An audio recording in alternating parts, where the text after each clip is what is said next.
ব্যায়ামের আগে ও পরে কি খাবেন? আপনি আপনার ব্যায়াম শুরু করার আগে এমন একটি জলখাবার খাওয়া গুরুত্বপূর্ণ যা কার্বোহাইড্রেট সমৃদ্ধ এবং ফ্যাট ও ফাইবারের পরিমাণ কম। এটি আপনাকে অলস বা স্ফীত বোধ না করে আপনার ব্যায়াম শুরু করার শক্তি দেবে।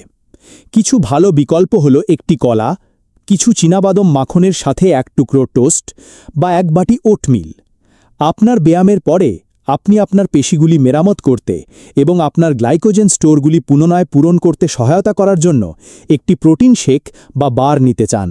আপনি এমন খাবারও খেতে পারেন যাতে প্রোটিন বেশি এবং ফ্যাট ও কার্বোহাইড্রেট কম থাকে। এটি আপনাকে আপনার ব্যায়াম থেকে সেরে উঠতে এবং পরবর্তী ব্যায়ামের জন্য প্রস্তুত হতে সাহায্য করবে। এখানে কিছু খাবারের উদাহরণ দেওয়া হলো যা বিলের সঙ্গে মানানসই। লেটুস এবং টমেটো সহ পুরো গমের বানের উপর একটি গ্রিল করা মুরগির স্যান্ডউইচ, ফল এবং গ্র্যানোলার সহ এক বাটি গ্রিক দই বা বাদামি চাল এবং শাকসবজির সাথে পাতলা গ্রাউন্ড টার্কি। তাহলে আপনি আপনার পরবর্তী ব্যায়ামের আগে এবং পরে কি খাবেন?